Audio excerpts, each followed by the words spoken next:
Oui, oui. On va débuter. Bonjour à tous, je m'appelle Stéphanie Gaudreau, je suis conseillère en communication au service des communications.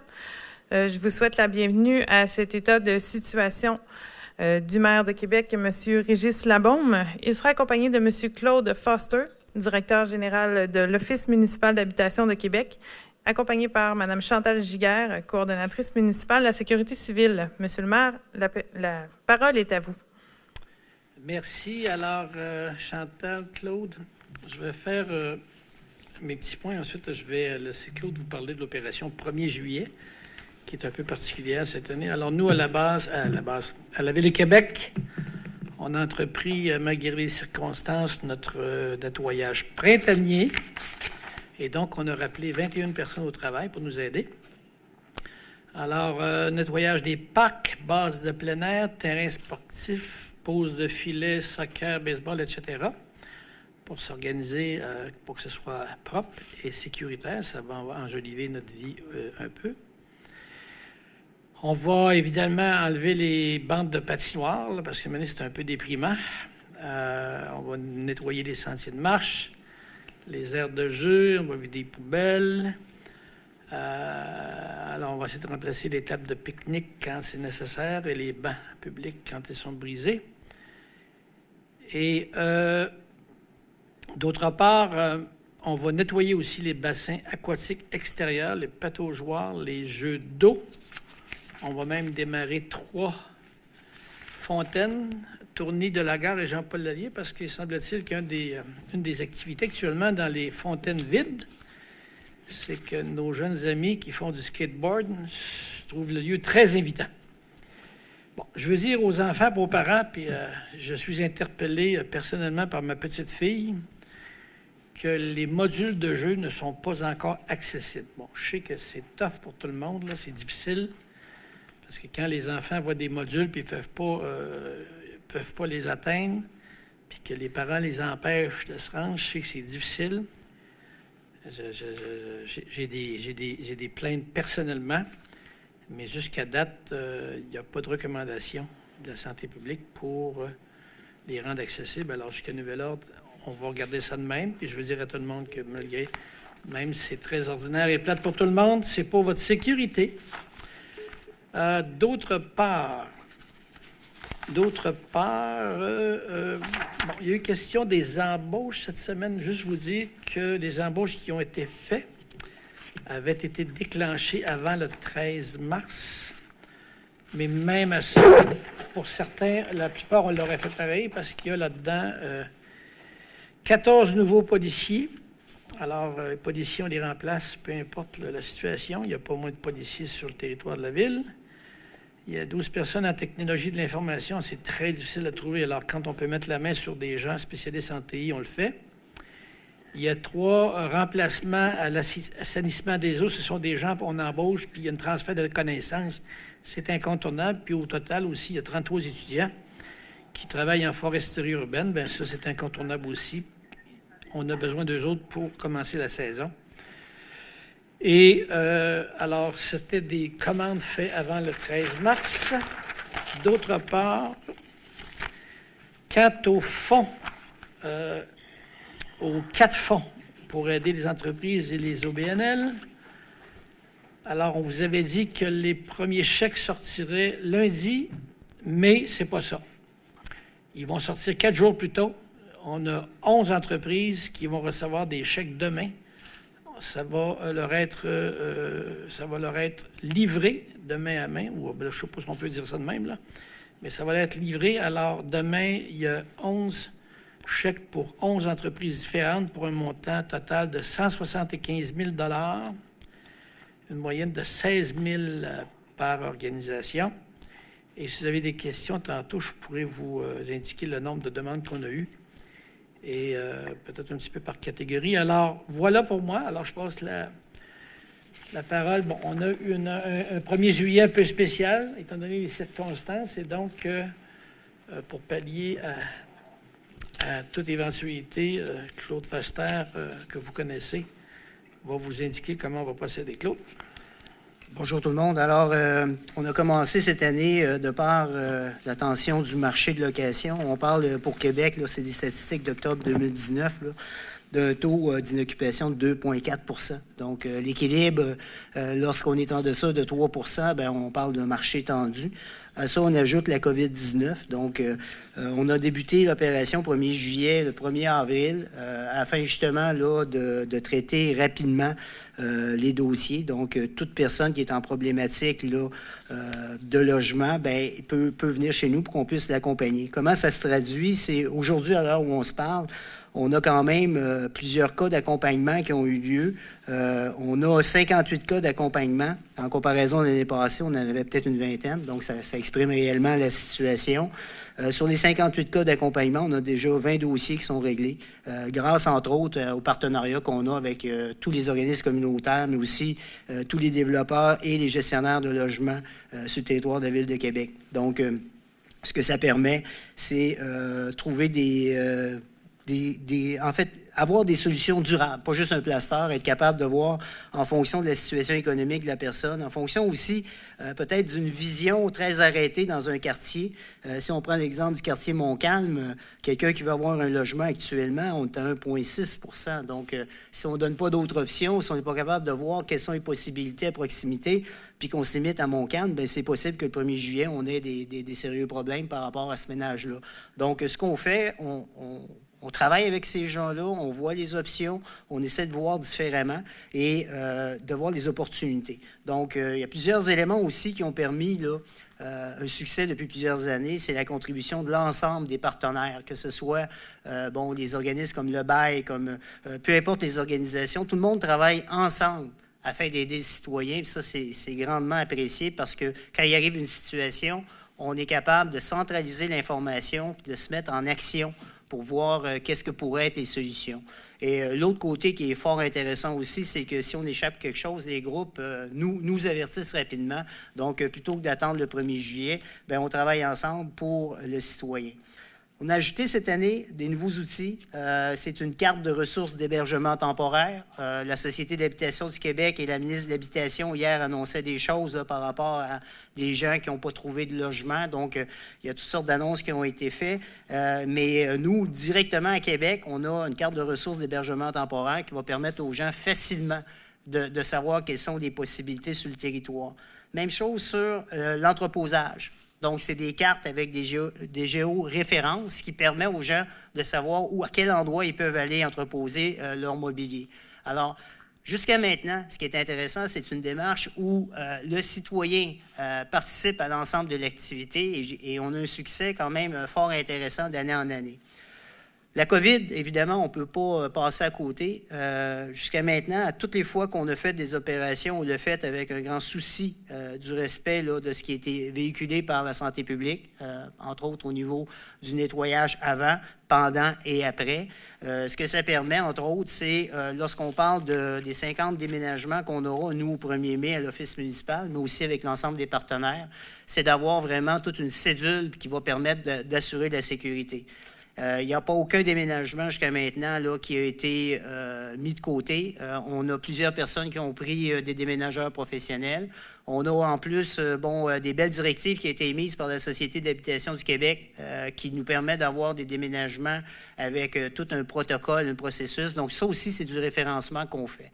Donc, somme toute, jusqu'à maintenant, on a plus de monde, mais par contre, on ne voit pas là, actuellement là, une grosse montagne. Je pense qu'on y va étape par étape, mais à l'heure où on se parle, là, on a une situation qui est sous contrôle. Voilà. Merci. On va passer à la période de questions. Je vous demanderai de fermer votre micro entre vos interventions et d'attendre que je vous nomme. On va débuter avec M. Olivier Lemieux à Radio-Canada. Oui, bonjour à vous deux. Bonjour, M. le maire. Bonjour, M. Foster. Peut-être, M. Foster, une précision. Est-ce qu'on devance cette année l'opération 1er juillet ou bien si c'est pas mal à ce temps-ci de l'année que d'ordinaire, ça démarre? Je vous dirais, c'est pas mal à ce temps-ci. Le travail qui a été fait depuis plusieurs années avec l'ensemble des groupes qui accompagnent les locataires, depuis plusieurs années, l'enseignement qu'on a fait aux locataires de ne pas quitter leur logement sans avoir d'option, porte fruit. Mais à ce stade-ci, je vous dirais, là, on est pas mal dedans. Mais il y a beaucoup de gens avec ce qu'on vit avec la COVID ou avec ce qu'on voyait au niveau du taux de vacances, que les gens ont décidé de rester dans leur logement. Donc, là, on a eu quand même 58 demandeurs, mais à ça se rajoutent des demandeurs qui ne sont pas des gens qui, sont dans le problème. C'est plus de voir les options. Donc, jusqu'à maintenant, je vous dirais là, qu'on a amorcé. On va le voir semaine après semaine, qu'est-ce qui va se passer. Mais à ce stade-ci, je vous dirais, là, on se sent confortable avec la situation. OK. Parce que justement, j'allais vous demander un petit peu de comparer à nos pires années vécues à Québec là, en ce qui a trait à la crise du logement. 58 demandeurs comme ça, c'est possible pour vous de nous mettre ça en perspective avec des années particulièrement difficiles? Écoutez, si on parle des années 2000, là, il n'y a plus aucune commune mesure. Là. C'était vraiment le début, on apprenait tout le monde. Là.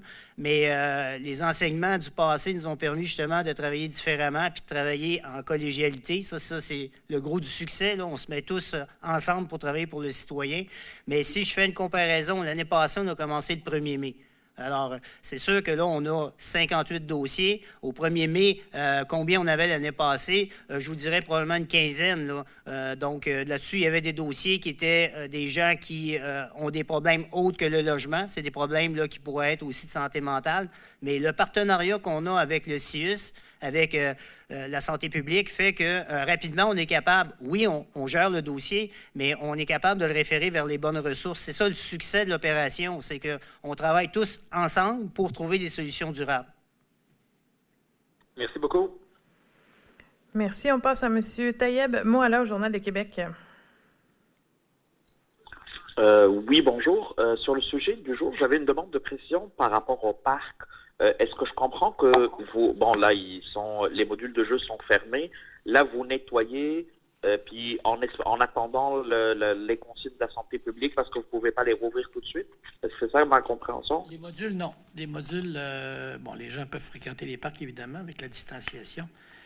Mais les modules, on n'a pas de recommandation de la santé publique de les rendre accessibles de nouveau. Alors, nous, ce sont des modules pour les enfants. Alors, inutile de vous dire la prudence que ça exige de nous autres. Alors, quand la santé publique sera d'avis que c'est le temps de les rendre de nouveau disponibles aux enfants, on le fera. Je sais que c'est crève-cœur pour des parents, puis c'est encore plus crève-cœur pour les enfants qui ne comprennent pas, eux autres, qu'il y a une ville et une santé publique, mais pour nous autres, c'est délicat et on veut jouer de façon très sécure. Est-ce que ça comprend, mettons, la transformation des fois de patinoires en cours de tennis là, dans plusieurs parcs? Est-ce que vous faites la job et vous dites en cadenas en attendant le jour où ils nous disent OK pour les rouvrir ou vous dites que ce n'est pas prioritaire du tout, ça? Les cours de tennis, on n'est pas rendu là. On n'est pas encore rendu là. De toute façon, cours de tennis, ils sont pas mal à plus que 2 mètres chacun, là. Hein? Actuellement, ce qui est compliqué, c'est les modules pour enfants qu'il y a dans les parcs, puis heureusement, la ville est bien équipée à ce niveau-là. Et les parents sortent avec les enfants, puis ils sont très prudents, puis ils vont dans les parcs, puis ils respectent les règles, mais quand un enfant va à un module, c'est pas besoin de vous dire que c'est dur de lui expliquer qu'il ne peut pas y toucher, puis qu'il ne peut pas aller s'amuser avec ses amis. Là. Alors bon, c'est bien plate, là, mais c'est ça. Sur les autres sujets, est-ce que c'est en deuxième ronde? En deuxième ronde, s'il vous plaît, M. Moala. Parfait. Merci. On passe à M. Martin Busutil de Choix Radio X. Oui, bonjour, M. Labombe. En fait, c'est connexe à l'ouverture des parcs. Vous nous en avez glissé un mot la semaine dernière concernant l'organisation des camps de jour. Ce matin, la Ville de Lévis a dit qu'elle était un peu forcée de commencer l'organisation des camps de jour malgré le fait qu'on n'avait pas le OK du gouvernement ou on n'avait pas d'indication là-dessus. Est-ce que vous arrivez à l'approche de ce moment où vous devrez prendre une décision même si vous n'avez pas toute l'information disponible? Bien, c'est démarré, nous autres, l'organisation. On l'a annoncé la semaine dernière, je pense. Alors nous, l'organisation est démarrée. On vous l'a dit la semaine dernière qu'on n'attendait pas la décision. Sinon, il n'y aurait pas de 15 jours. Alors, l'organisation est démarrée. On investit l'argent. Le reste, c'est la santé publique qui va décider. Et évidemment, je vous dirais que quand on a des réunions d'élus, là, c'est un sujet de discussion très important. Parce que tout le monde se pose la question partout au Québec. Puis, pas besoin de vous dire que les parents qui sont confinés avec les enfants veulent savoir si les programmes de vacances d'été vont fonctionner, comme il y avait hâte de savoir si les garderies allaient ouvrir et les écoles. Alors, tout le monde a bien hâte d'avoir une décision, mais c'est pas une décision qui nous revient. Mais nous autres, on a démarré pour s'organiser, là.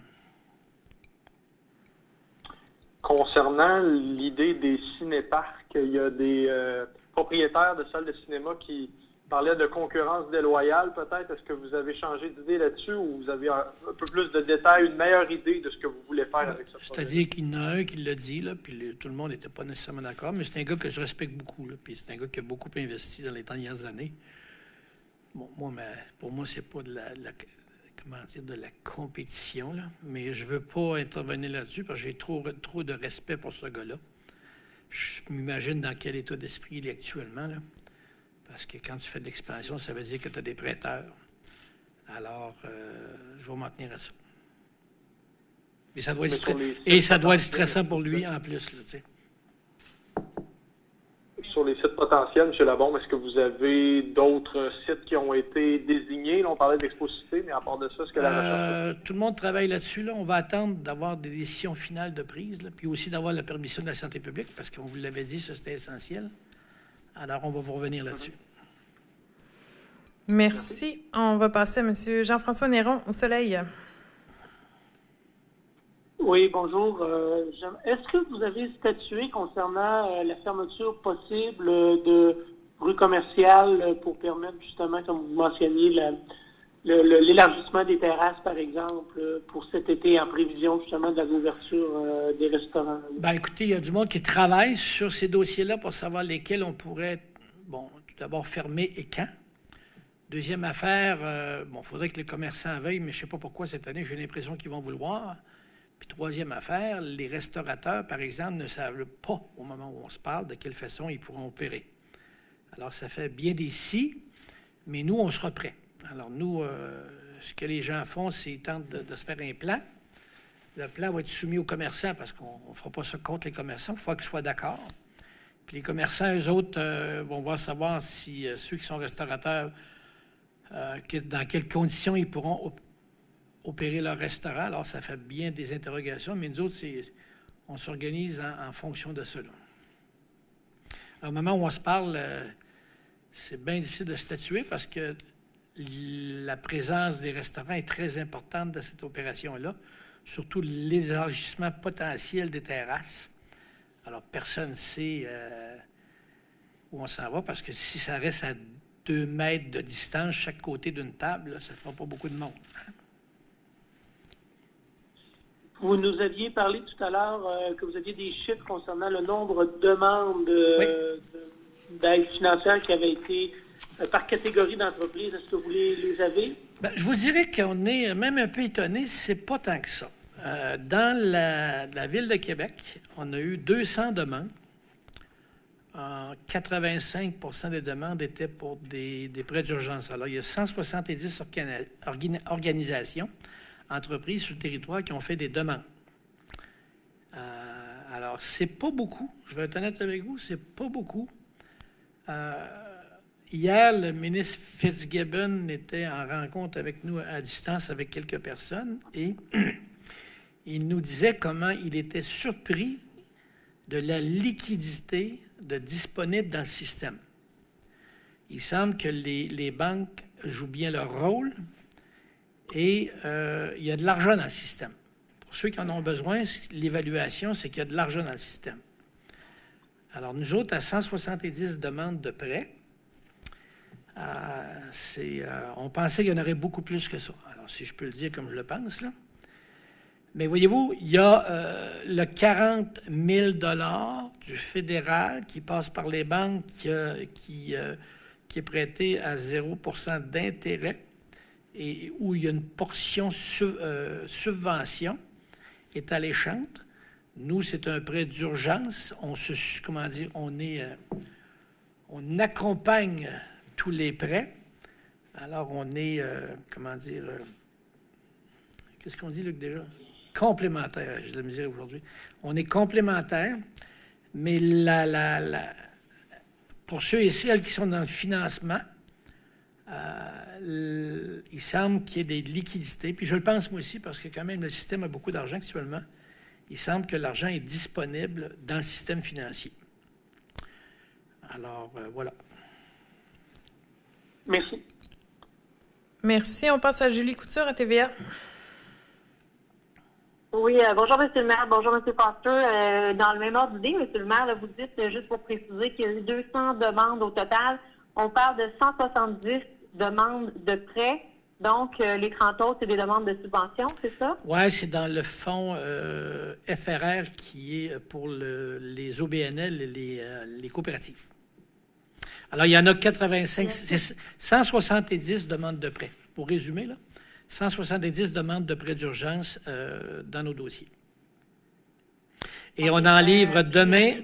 Demain, on livre des chèques à 11 entreprises et on va livrer pour 175 000 $ de chèques et ça donne une moyenne de 16 000 par entreprise. Ah, c'est ça, je veux savoir. Donc, une moyenne de 16 000 $ par entreprise avec un taux d'intérêt de 3 Oui, c'est ça. Taux d'intérêt de 3 Bon, M. Labon, je voulais savoir, je ne sais pas si vous avez entendu les propos du président du Conseil du Trésor, Christian Dubé, qui veut laisser en télétravail les milliers de fonctionnaires qui ne sont plus actuellement dans les tours comme le complexe G. Je voulais savoir qu'est-ce que vous pensez de cette idée-là, puis quel impact vous pensez que ça pourrait avoir à Québec sur le transport en commun et sur les restaurants, notamment du Vieux. Bien, écoutez, comme organisation, nous autres, on travaille là-dessus. On ne pourra pas laisser tout le monde entrer tous et tout en même temps, là. Parce que la distanciation, les règles de distanciation devront s'appliquer, puis nous autres, on doit être exemplaires. Alors, tous ceux et celles qui font du travail, entre guillemets, de bureau, ne pourront pas tous et toutes rentrer en même temps à Québec. Et là, il se travaille avec notre monde des plans de rotation, etc., etc. Alors, on a voyez-vous, on a encore 2200, nous autres personnes qui sont des télétravailleurs, c'est un nouveau mot, télétravailleuses à distance. Et il est certain que du jour au lendemain, quand on aura un go du gouvernement, tout le monde ne rentrera pas en même temps, là. Mais ceci dit, je vous dirais qu'il y a du monde qui a hâte de revenir au bureau. Puis il y a du monde qui a hâte de revoir des collègues de travail. Ça plaît à certains, mais pas à tout le monde. Alors peut-être que l'idée de rotation dans les organisations, quant au télétravail, va faire du chemin. Moi, c'est mon impression. Quand j'y pense, puis quand on discute avec d'autres dirigeants d'organisations et d'entreprises privées, ça me semble maintenant incontournable comme façon de faire. Pour la région de la capitale nationale, il y a environ 20 000 fonctionnaires. Si une bonne proportion, là, je n'ai pas le chiffre exact de combien sont en télétravail, mais s'ils restent en télétravail après la crise de la COVID, quel impact ça va avoir sur le trafic à Québec et sur les restaurants du Vieux-Québec qui alimentaient ces gens-là sur l'heure du midi, selon vous? Bien là, je vais sortir ma boule de cristal puis je reviens demain, OK? Ça marche? Non, on parle quand même de milliers de travailleurs de moins. Regardez, là, on va voir comment ça va aller. On va les prendre une après l'autre. Ça va peut-être inciter des gens à laisser tomber la deuxième voiture. C'est qui est notre objectif, là. Alors, on verra ce que ça va donner. Il n'y a pas de catastrophe anticipée. Alors, on va les prendre une après l'autre, puis on verra. Non, mais vous ne pensez pas que c'est une bonne nouvelle pour soulager le trafic à Québec? Le matin, aux heures de pointe? Oui, mais je vous vois venir. Après, vous allez me demander si le tramway est nécessaire. Alors, je pense que c'est une bonne nouvelle pour tout le monde. Je ne l'ai pas demandé. Moi, mais je vous connais trop. Merci. On va passer à une deuxième ronde de questions. On commence par M.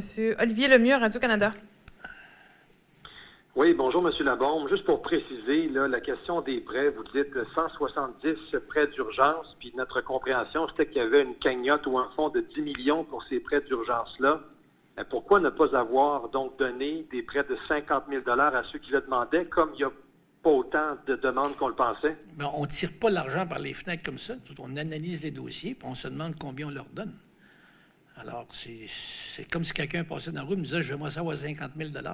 Ça ne fonctionne pas de même. On analyse les dossiers, on se donne des critères, et on paye. Là, écoutez, c'est au moment où on se parle, mais c'est de l'argent, on l'a pour un an, là, cet argent-là. Là. On n'est pas obligé de le sortir maintenant. Alors, et comme c'est un prêt d'urgence, on ne donnera pas... Tout le monde voudra avoir 50 000 $ mais on ne fera pas ça, là. On pense qu'on sait quelle sorte de besoin on veut remplir. Et je rappelle, ce sont des prêts d'urgence, puis on en a pour un an. Même si au moment où on se parle, il y a juste 170 demandes, il va en avoir encore dans les prochaines semaines et les prochains mois. Alors, on va gérer ça en bon père de famille ou en bonne mère de famille. OK, c'est clair pour moi. Maintenant, vous ne voulez pas commenter les propos de Robin Plamondon, qui est à la tête du CLAP, je le conçois. Mais à la donc, tête de quoi? À la tête de quoi? Ah, du CLAP? Robin Plamondon, c'est le monsieur dont vous parliez. Donc, c'est celui qui est dans la tête du CLAP, là, à Québec. Oui, je le connais, Robin Plamondon, oui. C'est ça, exact. Non, mais alors, écoutez, c'est un gars qui... C'est un entrepreneur extraordinaire qui a fait beaucoup d'expansion depuis... D'ailleurs, je suis un client du CLAP, en passant. Quand je vais au cinéma, normalement, c'est au CLAP, là. En tout cas, une fois sur deux. Alors, je comprends le gars, là. T'sais. Alors, il était... je pense qu'il y a eu une réaction instinctive, mais je pense que la population a bien compris que c'était pas... c'est pas fait nécessairement pour les cinéphiles, là. Les cinéparcs.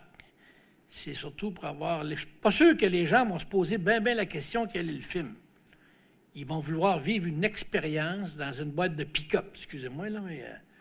alors, tu sais, pas sûr que tu vas souper dans un cinéma, là. Alors, les gens se voient en train d'amener le lunch, mettre la nappe sur le capot, sortir la bouteille de vin, garder les distances, souper avec les enfants, essayer de faire en sorte qu'ils ne courent pas trop. Alors, pas sûr qu'ils vont se demander quel est le film. C'est pas fait pour les cinéphiles, c'est fait un divertissement. Puis, je sais pas, M. Lemieux, vous, quand vous alliez au cinéparc, que vous étiez jeune, si votre objectif, c'était vraiment le film. Alors, moi, j'ai des copains, pas moi, mais j'ai des copains pour qui c'était pas toujours l'objectif le premier, mais ça ne m'est pas arrivé à moi, évidemment, là. Alors, c'est pas un lieu pour les cinéphiles. C'est de vivre une expérience au sortir d'une période difficile de confinement. Alors, il n'y a pas de... Vous savez, moi, je vais continuer à aller au CLAP quand il va ouvrir, là. Je ne me demanderai pas s'il va y avoir un film des cinéparcs qui va faire que je vais pouvoir ménager 10-15 $ pour ne pas aller au CLAP. Pas du tout. Ça ne change rien dans ma vie de cinéphile. Puis je pense que ça ne change rien dans la vie de tous les cinéphiles. Un cinéparc, c'est une expérience entre amis ou en famille pour voir quelque chose de différent. Puis je vous le répète, je ne suis pas sûr que les gens vont être c'est pas fait pour les cinéphiles. Moi, puis je pense que la clientèle du CLAP, dont je fais partie, c'est pas nécessairement la clientèle qui va aller dans les cinéparcs. Puis quand vous allez, je regardais les réactions sur ma page puis ailleurs, là, le monde qui était content de ça, là, c'est pas sûr, c'était des clients du CLAP. Là, alors, je dirais au monsieur, je comprends instinctivement sa réaction, puis j'ai beaucoup de sympathie pour ce gars-là parce qu'il fait de la qualité. Hein, les cinémas du CLAP, c'est de la qualité, le son est extraordinaire, les salles sont confortables, c'est un gars intelligent. Mais je vais lui dire que sincèrement, je ne pense pas que c'est la même clientèle, puis je vais lui dire que sincèrement, moi j'attends qu'il rouvre parce que je vais être le premier client à retourner au CLAP. Qu'il peut compter sur moi. Puis j'achète toujours du popcorn, je suis un peu payant aussi.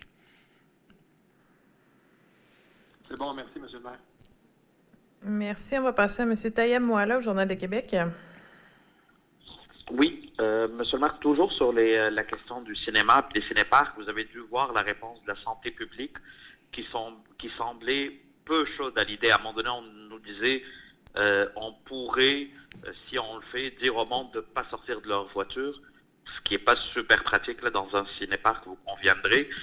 Donc, avez-vous l'impression qu'il y a de réelles chances qu'il y ait des cinéparcs cet été à Québec où c'est assez compromis, là, à cause notamment des critères de santé? Oui, mais souvenez-vous ce qu'on vous a dit. Là. Premièrement, ça n'ouvrira pas en mai. Hein? Ça ouvre. Si c'est pour ouvrir, ça va être à peu près dans 2 mois. Mettons Saint-Jean-Baptiste. Alors, on a dit tout ça dépendait des directives de la santé publique. On était très clair là-dessus. On n'a pas garanti qu'il y aurait des cinéparcs. On a dit, si la santé publique le permet, il y aura des cinéparcs. Bon, alors, si vous êtes capable de me dire ce qui va se passer à la fin juin en termes de santé publique, bien, j'aimerais ça le savoir parce que moi, je ne le sais pas. Alors, on a dit que c'était tentatif. On va voir ce qui va se passer. C'était un objectif, mais c'est sûr qu'on va le faire en fonction des directives de la santé publique. Puis on l'a dit aussitôt qu'on l'a annoncé. Tout ça dépend d'où on soit rendu collectivement en termes de santé publique, puis quelles seront les évaluations qu'en font les dirigeants. Aller aux toilettes en file à 2 mètres de distance, je pense que ça s'organise. Là. Moi, ça m'est déjà arrivé. Là. Sur un autre sujet, vous venez de procéder à l'embauche de M. Jacques Bergeron au bureau de projet du réseau structurant. M. Bergeron qui travaillait jusqu'à assez récemment sur le SLR d'Ottawa, qui n'a pas très, très bonne presse. Un commentaire là-dessus? Mais qu'est-ce que vous voulez savoir? Ben, je veux dire, lui, il travaillait sur un projet qui a été controversé, qui a essuyé beaucoup de critiques. Donc, est-ce que c'est quand même la bonne personne pour travailler sur le projet de la Ville de Québec? Mais qu'est-ce qu'il faisait là-bas, selon vous? Conception et réalisation. Bon, écoutez bien. Alors, M. Bergeron, c'est un spécialiste de la rédaction des appels d'offres. Okay? Alors, il n'était pas décisionnel là-bas. Alors, lui, son travail, puis c'est tout un job, là, c'est de concevoir, c'est-à-dire rédiger des appels d'offres. Puis c'est un art. Alors, ce qu'il fait chez nous, c'est ça. Alors, c'est pas lui qui a pris des décisions en amont, puis c'est pas lui qui a exécuté en aval. Alors, ça ne veut pas dire que tout le monde qui a travaillé sur le projet d'Ottawa ne sont pas bons, ce que vous semblez amalgamer, là. Alors, puis plus que ça, vous savez que ben, c'est un peu ça, là. Faut conserver sa réputation, c'est important, en passant. C'est un bon gars, puis c'est un gars qui est très compétent. Alors, même notre bureau de projet, les dirigeants du bureau de projet sont allés à Ottawa rencontrer les gens qui ont bâti et exécuté le plan d'Ottawa. Et c'est très important d'avoir du monde qui ont été à Ottawa parce qu'ils savent les bouts qui n'ont pas fonctionné. C'est extrêmement utile. Alors, l'idée d'un gars qui a vécu ça, mais qui n'a pas pris des décisions parce que lui, chez nous, ce qu'il fait, c'est la rédaction des appels d'offres, c'est bien important. On va savoir, on va être encore plus vigilant sur les erreurs qu'il ne faut pas faire. Alors, si vous voulez mon opinion, c'est un actif en tabarouette, ça, là. Puis préserver sa réputation parce que c'est un gars qui a une magnifique carrière et qui est extrêmement compétent. Mais je vous fais confiance, monsieur Moala. Merci. On va passer à M. Martin Busutil, à Choix Radio X. Oui, M. Labombe, j'aimerais vous entendre sur le flou autour de la réouverture des restaurants. Ça reste quand même un domaine qui est assez important ici à Québec. Là, les SDC, il y a de ça quelques semaines, avaient fait une étude où on disait que si la fermeture des restaurants se prolongeait à travers le mois de mai, il allait y avoir beaucoup de fermetures. Est-ce que ça vous inquiète de savoir qu'il n'y a toujours rien là, d'annoncé par le gouvernement Legault concernant la réouverture des restaurants? Bien, d'abord, comme client, j'ai hâte qu'il roule, là, parce que moi, j'ai mes petites habitudes. Là.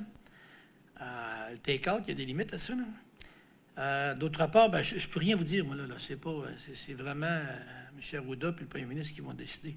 Quoi que je dise, ça ne change rien. Sinon, quelqu'un client, j'ai hâte qu'il roule. Là. Mais il y a, entre autres, on pense à certains maires de régions qui étaient moins affectés par le virus, qui demandaient au gouvernement de rouvrir plus rapidement. Vous faites partie de ces régions-là. Est-ce qu'il n'y a pas quelque chose que vous pourriez faire peut-être pour aider les restaurateurs de la ville? Ou... On est en contact permanent avec le bureau du premier ministre. Là. Alors, je trouve que sa job est en train de devenir tellement ingrate actuellement là, que c'est pas moi qui vais aller y pousser dans le dos. Quand tu prends des décisions pour l'ouverture des garderies, l'ouverture des écoles, avec tous les pour et les contre, moi, vous dire, je trouve que c'est pas facile, son affaire. Alors, comptez pas sur moi pour ajouter de la pression, ça, c'est certain, parce qu'actuellement, je ne voudrais pas être dans ses bottines. Alors, il y a tout mon respect. Alors, il n'y a pas besoin de moi pour y mettre de la pression sur les restaurants, il le sait. Merci. Merci beaucoup. On va passer à Jean-François Néron au Soleil. Ça me va, je vous remercie. Merci. Julie Couture à TVA.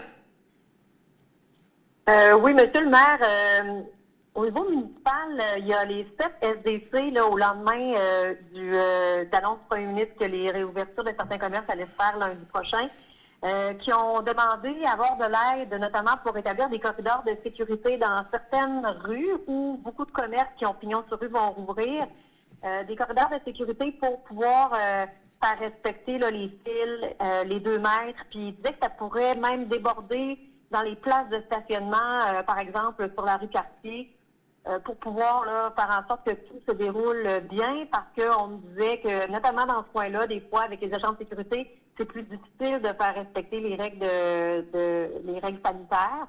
Je voulais savoir si vous avez eu des demandes à ce niveau-là à la Ville, puis si vous comptez les aider à mettre ça en place. On va le faire quand ce sera nécessaire. Qui l'a demandé, selon vous, là? Tout ce qui est SDC, rue Montagne... Non, mais lesquels? En fait, le communiqué... le communiqué a été signé par les 7 SDC de la Ville de Québec. Oui, OK. Oui. On prenne toute la, écoutez, toute la section du Vieux-Québec. Je vous dirais qu'actuellement, moi, je suis allé sur la rue Cartier, même en fin de semaine. Bon, quand il fait beau, il y a beaucoup de monde sur la rue Cartier. Les gens... tu sais, quand... C'est pas une place pour marcher en plein milieu du... T'apprends à marcher sur le bord du trottoir, puis chacun son bord, hein? Alors, jusqu'à date, les gens sont très, je pense, très prudents. Si c'est nécessaire, on fera des corridors. Bon, ils ont fait ça à Montréal. C'est nécessaire de le faire ici, je ne suis pas encore convaincu, là. Mais quand on sentira que c'est nécessaire, on le fera avec plaisir. Puis je pense que la meilleure solution, éventuellement, c'est justement de fermer les rues pour qu'il y ait de la place pour qu'ils puissent circuler. Et tu sais, de la question de la fermeture des rues, c'est aussi pour ça.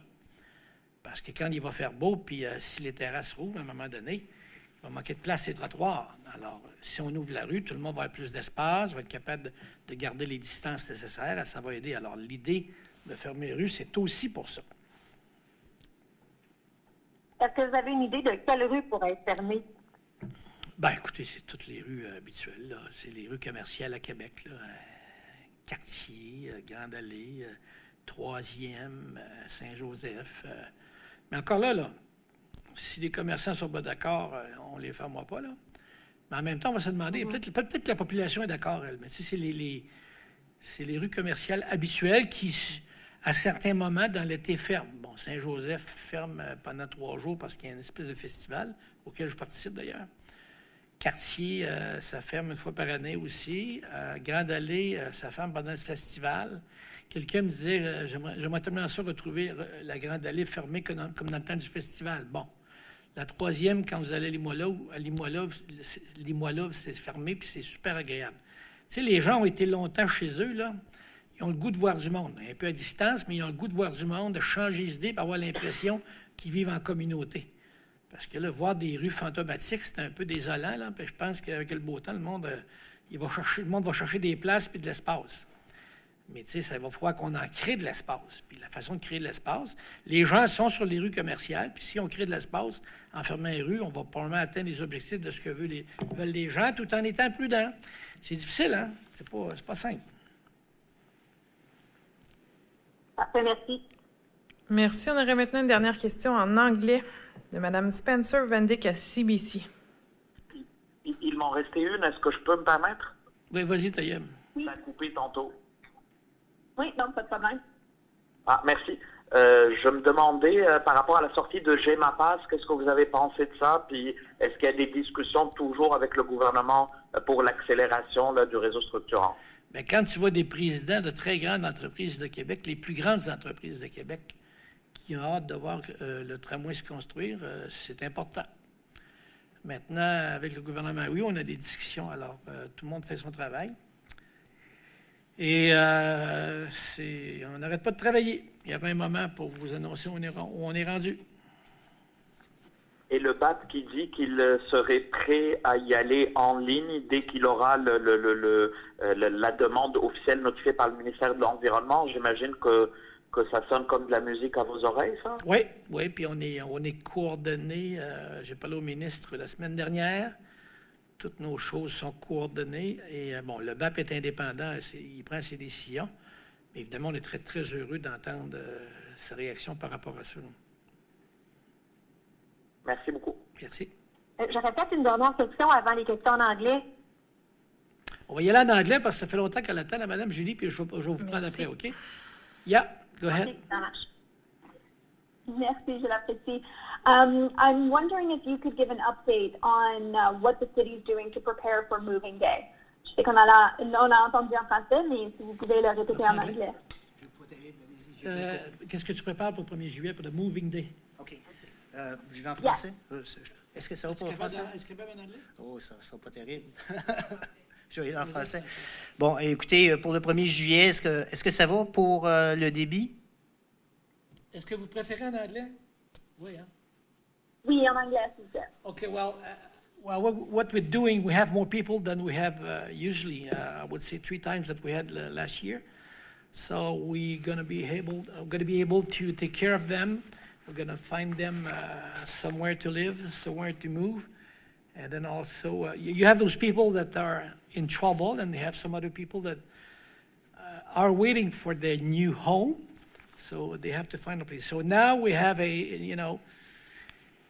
we could tell them where to go, where to live, at which price, where to move the thing. So we have everything to help them. And so we're there, and they just have to call the city of Quebec, and we're going to try them. So you have some kind of poor people that we used to take care, but this year something new is that you have those people that are moving, that are between 2 homes. So they have to live somewhere, so we're going to help them. And we have a list of, hotel that has good prices or place to rent or whatever. So we're ready to help because it's kind of a special year. Okay? Yeah, and does the city feel prepared to help with those people who need to move when it comes to cleaning costs and all the other precautions? Does the city feel ready? Yeah, we do. We're ready.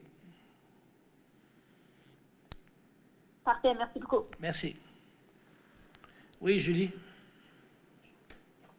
Oui, M. Labon, je veux juste savoir si vous avez quelque chose à dire sur la levée des barrages, pas des barrages, excusez-moi, des points de contrôle qui a été annoncé hier par la ministre Guilbeault pour certaines régions, mais en fait, parce qu'on a entendu toutes sortes de points de vue là-dessus, à l'effet que des gens des régions plus chaudes du Grand Montréal pourraient être tentés de s'en venir dans des endroits comme à Québec où c'est moins chaud, où c'est plus froid. Avez-vous quelque chose à dire là-dessus? Non. J'ai rien à dire là-dessus. Ça marche? Parfait. Merci beaucoup. Merci. Merci tout le monde. Bonne fin de journée. Au revoir. Au revoir.